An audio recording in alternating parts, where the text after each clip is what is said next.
Malaikat itu apa? Malaikat itu kan yo duwe pikiran. Terus iblis yo duwe pikiran. Sing padha-padha pikiran niku ya rada bener iblis. Pikirane lho ya. Tapi nurute bener malaikat. Jadi umpama agama kanut pikiran ya bener iblis. Mergo cara berpikir iblis iku Adam ku sangka lemah, aku sangka api. Berarti keren aku. Nah cara pikirane malaikat wis ora mikir mbok mulya ndi dikongkon ya manut. Jadi agama ini sanad. Agama ini seorang lagi napa? Sanad. Sakjane cara tauhid ya keberatan, aku ana istilah Baitullah ya keberatan. Wong Baitullah maknane omahe Allah sing takok. Allah manggon wirdi ning Ka'bah. Jadi kita harus ngikuti ulama. Dikatakan Baitullah itu nama penghormatan. Sesuatu itu mulia, maka disebut Baitullah. Bukan berarti Allah nempat di situ. Mergo Allah ndak butuh napa? Tempat. Jadi itu kan jelimet, Mang. Lagi-lagi yang tahu itu ulama. Masjid ya dikatakan Baitullah. Lah nek misale iki masjidé pangeran, malah nambah manani lucu. Masjidé pangeran. Jadi iki tempat sujudé pangeran. Nah, kacau kae. Tapi berhubung wong ra paham alhamdulillah demun iki masjidé pangeran. Jajal maknani bahasa Arab. Iki masjidé pangeran, maknani terjemah. Iki tempat kacau. Ibarat kayak bodoh ora roh nek iku kacau. Jadi kacau. Ya mulane anut ulama. Jadi darani Baitullah apa dikatakan daleme Allah maknane apa idhofatut tasyrif. Napa idhofatut tasyrif maknane omah sing mulia sampai diistilahno daleme Allah. Kalau dalam ngaji-ngaji ulama itu agama ini dari awal unik. Allah melarang sujud kepada batu. Tapi kita sholat itu madhep Ka'bah. Kemudian juga ada batu. Makanya kita harus menanamkan bahwa semua sujud itu lillahi ta'ala. Dan soal ada arah, ya penting arah. Nggak mau arah madhep segoro kidul, repot. Jadi arah itu mau dipakai kesepakatan untuk menunjukkan kalau kita muslim, arahnya sujud itu ke Ka'bah. Tapi tetap sujud kita hanya lillahi ta'alanya karena Allah. Kanjeng Nabi nanti takut wong Yahudi, Muhammad nak langit bumi ku sok ben hancur pas kiamat. Terus manusa sing mati mulai Adam sementara ditakok endi. Jadi nak takok ngono mirip so. Mirip Yahudi. Nak mirip Sugair apa? Nak mirip ngamure. Jadi agama ini selalu disoal pakai akal. Jadi agama tanpa akal ya iso berdiri, tapi kalau terlalu bawa akal itu ya repot. Ya makanya tadi itu pentingnya riwayat. Seorang lagi pentingnya apa? Riwayat. Makanya cara Imam Malik itu enggak suka sama agama di logika itu enggak suka. Karena nanti orang yang punya logika terus merasa lebih punya otoritas terhadap apa? Agama. Yo wis wae ngono agama iku angel oleh nerangno sampean agama iku. Sampeyan saiki tak bedheki. Nabi Adam diusir kondi. Swarga. Terus swargane Nabi Adam saiki didakon ndi? Mergo swarga iku luase sak langit bumi. Lah nek iku saiki didakon ndi wong? Swarga lebih luas ketimbang langit. Kan enggak mungkin sesuatu yang luas diletakkan di yang sempit. So, akhirnya Mu'tazilah gak percaya anane swarga zaman Nabi Adam. Jadi swarga sing cerita Adam itu tidak sama dengan surga yang nanti arduhas samawati wal ard. Jare ahli sunnah ya sono. Lah ning ndi wis ra roh pokoke ono. Ya itu kan sama-sama terus diterusno wong debat. Ya sudah guys. Nek cara aku wis mlebu sik kok gampang nerangno nek wis bar roh. Secara teori kan gitu, ora roh kok nerangno sak usih. Bro. Ya sudah, sampeyan bu swarga wae lagi apa? Lagi nerangno. Pas aku nerangno kowe ra ning swarga, ya ora ketemu. Wis kono enak wong cangkem elek ngono wis aku ben nerangno kowe ra ning kono. Ya wis akhire gak. Apa cocokan sampeyan? Aku tak nerangno swarga lah sing kono ben nerangno neraka. mergo roe neraka. Agama itu unik. Ya karena tadi apa ya? Dari awal agama ini di kaum yakilun, tapi akal yang berlebihan itu ya mengganggu agama. Ya sudah, makanya saya ulang lagi itu riwayat ya. Sebagian ini apa? Riwayat. Inna hadzal ilma dinun fangzuru amman ta'khuduna dinakum. Agama ini ilmu, kemudian kamu harus dari sanad yang benar, ya. Dari sanad yang apa? Dari sanad yang benar. Ya sudah seperti itu. Mana itu kalau setuju model kayak sholat sunat safar tidak harus madhep kiblat terus. Jadi agama ini sudah unik. Misalnya gini, sholat fardu kan wajib kiblat, tapi ada sholat yang nggak usah madhep kiblat, yaitu sunat safar. Misalnya orang di pesawat gini. Karena guling-gilingan, hakikatnya kiblat itu tidak fokus kita namun Allah Subhanahu wa Ta'ala. Jadi memang agama, tapi lagi-lagi itu butuh riwayat. Seorang lagi butuh riwayat. Kalau nggak pakai riwayat, terus kok Abu Nawas kabeh. Karena tadi Amerika, seorang lagi Amerika, itu kalau dibor pas New York itu kena Ka'bah. Lah logikanya kalau arahnya pas itu kan bebas arah. Berarti orang Amerika oleh sholat bebas. Tidak bisa seperti itu, ya tetap anut konsensus ulama sana atau tradisi sana, kiblat itu ngambil arah mana. Karena dia pas. Ya bumi yang ada arah itu secara akal kan hanya rubuk 1/4. Makanya kalau kamu belajar falak itu ada rubuk. Lainnya itu sudah tidak ada arah. Misalnya bumi bulat bola, yang sama atas dikatakan sama-sama di atas. Ya kadarnya hanya 1/4. Lainnya itu sudah dikatakan samping. Makanya seperti Denmark, itu ada daerah yang siang itu sampai 3 bulan, entah berapa siklus sekian puluh tahun. Ada yang lebih lama siangnya, sampai 18 jam. Kalau di Eropa kadang puasa itu sampai 18 jam. Ada yang selalu gak kena matahari, kayak kutub utara, kutub selatan. Nah makanya kalau misalnya sholat itu ngikuti apa? Kalau ngikuti matahari, orang kutub sholatnya hanya maghrib, isya, subuh. Gak wajib poso, nggak tahu ono berino misalnya.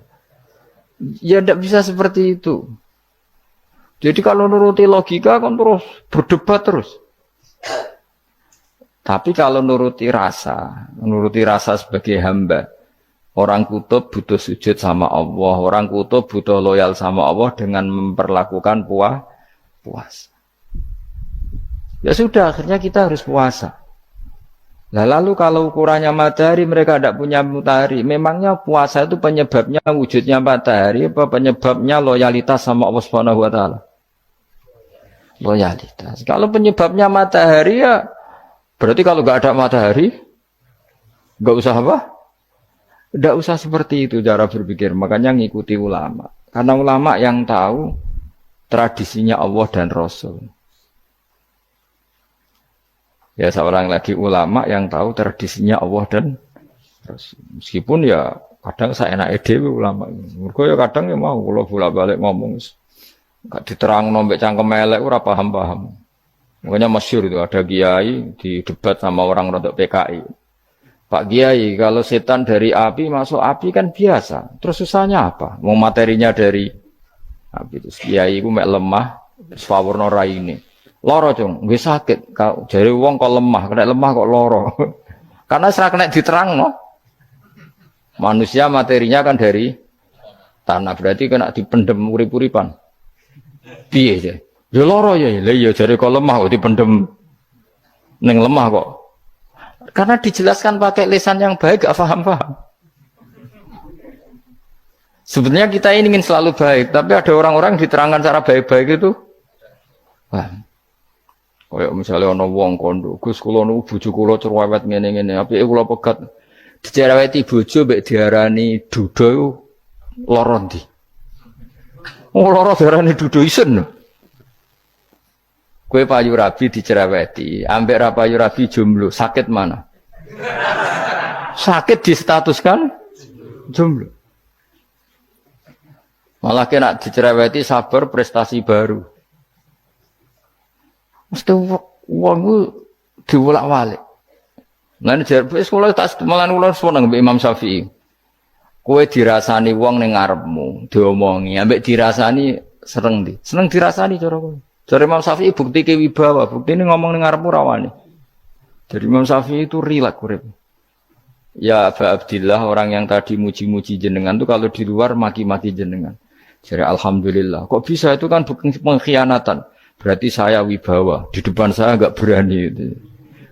Wong iku sowan Imam Syafi'i, ya cium tangan ya hormat. Tapi setelah di luar menghujat.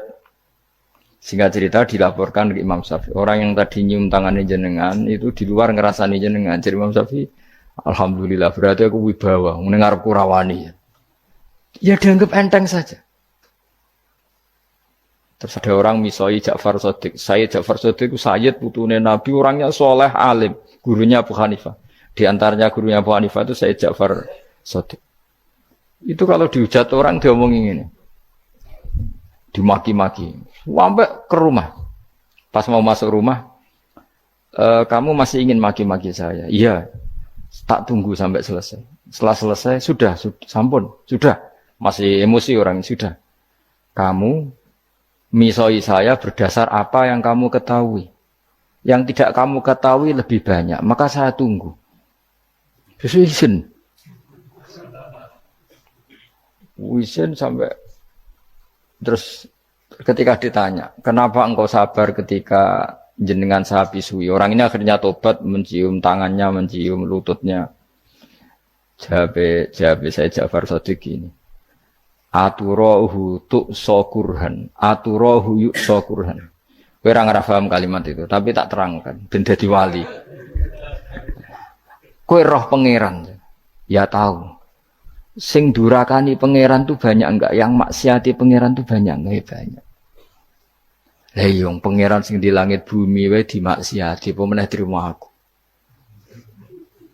Akhirnya terus jadi orang-orang soleh itu cara berpikir itu di luar kapasitas kamu. Apa ya? Mereka itu hanya Allah, taunya itu hanya Allah. Aku kan enggak egois, harga diri. Mana ada agama berdasar harga diri itu kalau dalam bahasa Arab disebut hamiyat al-jahiliyah itu gengsi nopo? Jahili. Makanya ketika saya berkali-kali cerita itu, ada seorang ulama dipanggil tetangganya, setelah sampai situ, sudah kembali saya tidak butuh kamu. Setelah sampai rumah dipanggil lagi, sudah kembali lagi sampai 3 kali. Ulamanya tetap ceria, tetap nyaman. Ketika ditanya, kenapa engkau tetap nyaman? Wahai pemuda, kamu itu tetangga saya. Kata Allah dan Rasul, nak kue iman be Allah Rasul, kon ngapi tangga, kon ngundang aku ya teko. Ya seneng nuruti perintahnya. Ketika kamu nyuruh saya kembali, ya saya kembali. Memang itu keinginan kamu. Kue tanggaku, aku kon nurut mbek tonggo. Aku ora urusane mbek kowe. Aku mau nyaman mbek perintahe. Oh, nangis pemuda tadi itu tobat. Kalau kamu kan warga diri, orang kok dipimpong. Nek gak bakat wali blas. Jadi orang dulu itu nyaman. Karena pikirannya namung Allah Subhanahu wa ta'ala. Umar bin Abdul Aziz itu termasuk khalifah paling soleh setelah periode sahabat. Itu mau kapundhut itu santai. Ketika keluarganya menangis, kenapa kamu menangisi saya? Ya karena engkau mau mati. Memangnya kalau mati mau kemana aja? Ila khairi madhubin ilaih, ke zat terbaik. Terus aku mbok kon urip awar kowe. Kowe gak jelas iso ngrumat aku ta ora. Ana Allah malah jelas. Saiki apik ndi urip mbek wong ora jelas sampai sing jelas. Ya wis kapundhut. Kowe kan gak mati ku wedi. Dosane akeh. Lah mungkin nek urip terus ra dosa apa to ngene. Gaya tok asline. Dosa kula cek kathah Gus kok mati terus. Ya malah apik mati biar dosa meneh. Biasa wae nek mati biasa karena potensinya kamu urip suwi iku dosane apa taat meneh. Ya jawab. Potensine. Dosa meneh apa taat meneh? Apa ya dosa ya taat. Terus pas mati pas taat atau pas dosa? Ya ora usah ngono biasa ya. Ape mati ae matur pangeran Gusti nak saene mati nggih. Mati mawon nak saene urip nggih. Urip mawon Gusti semua anut jenengan wis. Zaman kula urip sing ngrumat nggih jenengan mungkin sampun mati sing ngelola nggih napa? Jenengan pun donya sing ngurusin jenengan. Kan sebenarnya kalau kita berpikir gitu kan nyaman. Zaman kamu hidup yang mengendalikan jantung, paru-paru, oksigen juga Allah. Dan kamu enggak tahu caranya, tahu-tahu hidup. Tapi setelah mati dikubur kamu iskal. Lalu sistem pernafasan saya gimana setelah saya mati? Memangnya zaman yang dunia kowe roh. Oh karena ada oksigen. Nah, terus oksigen wujudnya karena apa kowe ya ora roh. Oksigen dari zat gini lah zat iku kok sapa ya ora roh. Mau gaya tok ngomong mau tetep akhir ora roh. Lan kadang kula gawok mbek wong goblok wis ora roh kabeh dari awal semua alam semoga iku gak usah nerang. Nah, artinya gini, kalau zaman di dunia kamu tidak bisa mengelola diri kamu sendiri, juga sama setelah mati tidak bisa mengelola diri kamu sendiri. Semua itu al-amru biyadil, semua itu dalam kekuasaan Allah Subhanahu wa ta'ala. Ya sudah, alaihi tawakkaltu wa ilaihi unib. Ya sudah, kita pasrah saja dan kita hanya kembali kepada Allah Subhanahu wa ta'ala. Ya sudah, itu agama. Tidak bawa logika pakai akal. Wah itu orang mati itu sudah nggak bisa apa-apa, sudah jadi tanah gini-gini. Ya, masalah catekar ya ngerti, nah, jadi tanah itu tidak bisa apa-apa. Tapi masalahnya kita ini dikendalikan oleh zat yang bisa mengelola semua. Yaitu Nabi Adam diciptakan juga dari tanah. Ya sudah hanya berdasar riwayat itu yang kita akhirnya meyakini setelah kita mati juga bisa hidup lagi. Iki rasa khawatir, iblis itu ya dhaif, iblis ya lemah. Nyatane ya kowe tetep ngaji jalalan. Berarti ora sukses menyesatkan. Kodang di kowe iblis. Ya kodang sampean, kon ra ngaji tetep ngaji. Kon paham tetep ora paham. Berarti iblis itu enggak keren loh. Betul, saya setiap melihat orang sholat itu menyaksikan kekalahan apa? Iblis. Jadi iblis itu ya kalah ora kok hebat ya ora. Biasa mawon, ora usah sing hebat ya namung pangeran. Dari awal iblis wis menyerah ngadepi orang sing ikhlas. Ikhlas itu dimulai dari awal. Cara bahasa Inggris pokoknya hilir sampai hulu sampai hilir itu kudu ikhlas kabeh. Misalnya kita duit, yakin nek iku wae Allah. Sehingga kita ketika ngasihkan orang itu kamu enggak merasa itu milik kamu. Sehingga enggak gampang ngundat. Selagi itu kamu benar keduanya awalnya salah itu masih mungkin tidak ikhlas. Uang ini milik saya, tak kasihkan kamu dengan ikhlas. Kalimat milik saya ini menjadikan suatu saat kamu jadi undat-undat karena milik saya. Tapi kalau ikhlasnya dari depan, uang ini milik Allah, ilmunya bahak milik Allah. Terus tak kasihkan kamu juga hambanya. Dari awal kan merasa saya tidak punya apa-apa. Tapi selagi saya ikhlasnya hanya separuh. Ilmu saya tak kasihkan kamu karena Allah, berarti masih potensi enggak ikhlas ya. Jadi kalau ngelatih ikhlas itu harus dua-duanya.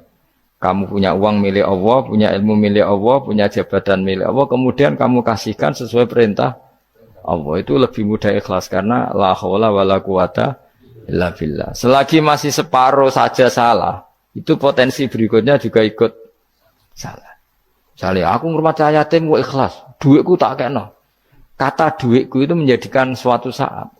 Dulu tak rumat loh, saiki jebule lali aku. Tapi kalau alhamdulillah saya pernah digerakkan Allah ngrumat yatim dengan milik Allah juga. Sehingga kita sekedar pernah melakukan ketaatan ini senang. Enggak penting berikutnya anak yatim ini nanti peduli kita apa enggak, enggak penting.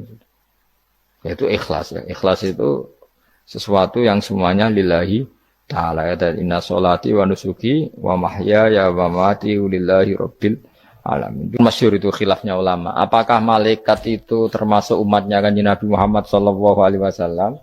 Ada ulama yang mengatakan cara pandang Nabi diutus itu untuk mensolehkan yang tidak soleh atau mensolehkan yang potensi tidak soleh. Kan orang itu ada dua, ada yang memang tidak soleh disolehkan. Ada yang potensi tidak soleh. Sebetulnya sudah soleh, tapi potensi juga tidak soleh. Terus disolehkan. Nah, malaikat ini kan tidak berpotensi maksiat, sehingga agak butuh nabi. Seorang lagi malaikat itu kan nggak mungkin nggak soleh, selalu soleh. Berarti nggak butuh nabi. Itu cara pikiran Imam Suyuti. Sehingga dia mengatakan Quran itu memperingatkan semuanya kecuali malaikat. Karena malaikat tanpa diperingatkan sudah soleh. Tapi kata ulama yang lain tidak seperti itu. Malaikat tetap senang sebagai umatnya Rasulullah Shallallahu Alaihi Wasallam karena butuh status tasyrif. Tasyrif itu keren. Nanti ditakoki kowe melok kelompok isopo, melok kelompok Kanjeng Nabi Muhammad Shallallahu Alaihi Wasallam. Sehingga kalau nanti ditanya Allah, mimman anta misalnya, min ummati habibika Muhammad, itu keren. Kayak termasuk umatnya kekasihmu Nabi Muhammad Shallallahu Alaihi Wasallam. Lalu kamu ngikuti apa? Yo min ahsani kitabik, macam ngikuti kitab terbaikmu ya Allah. Sehingga mereka ikut umatnya Nabi bukan karena disolehkan, tapi karena tasrif, satu kehormatan. Itu yang diikuti ulama. Tradisi kita ahli sunnah ngikuti yang pendapat itu. Ngikuti bahwa malaikat pun suka dikategorikan umatnya Kanjeng Nabi Muhammad Sallallahu Alaihi Wasallam karena nambahi tasrif. Nambahi apa? Tasrif. Masyhur itu Imam Suyuti dalam hal ini kita ngikuti ulama mayoritas, bukan ngikuti yang ini. Masyhur kan Jibril ditanya, kan itu ketika Jibril ketemu Nabi Muhammad ditanya, untungnya apa kamu jadi safir? Safir itu kira-kira terjemahan bebasnya panitia saya. Jibril itu kan ya jauh dari langit turun bumi, dari langit itu kan jauh. Terus kamu untungnya apa? Karena Jibril itu tahu betul peristiwa yang pernah dilakukan Allah. Yaitu kayak apa malaikat yang di langit bisa diusir karena kesalahan tertentu. Malaikat yang sok suci kayak siapa itu Harut Marut juga dihinakan seperti itu. Dan Jibril tahu betul Allah itu yaf'alu ma yasha. Jadi yang sekarang malaikat bisa saja jadi pokoknya tahu betul Allah bisa melakukan apa saja. Karena Jibril tahu betul Allah, karena dia ketua malaikat. Kan kita tahu misalnya ada sejarah siapa? Harut Marut, dari malaikat menjadi hina seperti itu. Terus Jibril akhirnya tanya, ya sudah, Jibril punya apa? Terus ditanya Nabi, kamu untungnya apa setelah jadi safir saya, jadi panitia yang ngurusi wahyu. Terus kata malaikat Jibril, saya tidak pernah merasa aman, apakah saya selalu dalam posisi ini? Posisi terhormat, kecuali setelah menjadi safir, menjadi pelayan kamu ketika aku distatuskan oleh Allah apa itu innahu laqaulu rasulin karim dzi quwwatin inda dzil arsy makin muta'in tamma amin. Terus ganti fa amin tu ba'du, baru setelah itu saya merasa aman bahwa posisi saya aman karena Quran itu abadi ila yaumil qiyamah ila mala mi'adalah, semuanya Quran itu abadi dan di Quran itu saya distatuskan muta'in sama amin. Berarti saya merasa aman tidak akan dirubah kestatusan saya malaikat semenjak saya jadi safirmu. Intinya Jibril juga mendapat kehormatan karena ngitmai Quran. Paham ya? Makanya kita di sini mengatakan ini pendapat Imam Suyuti, tapi hampir semua ulama berpendapat apa? Malaikat pun ikut mendapat berkahnya Kanjeng Nabi Muhammad Shallallahu Alaihi Wasallam. Jenenge apa? Berkah tasrif, apa berkah apa? Tasrif. Jadi punya status kehormatan. Nah, yang dikatakan Imam Suyuti itu murni logika. Murni logika tadi, yang namanya Quran itu memberi peringatan supaya yang enggak soleh menjadi soleh, dan malaikat tidak butuh itu karena sudah selalu soleh ya. Jadi itu logika saja, tapi kita berkeyakinan malaikat pun butuh, tapi untuk kehormatan.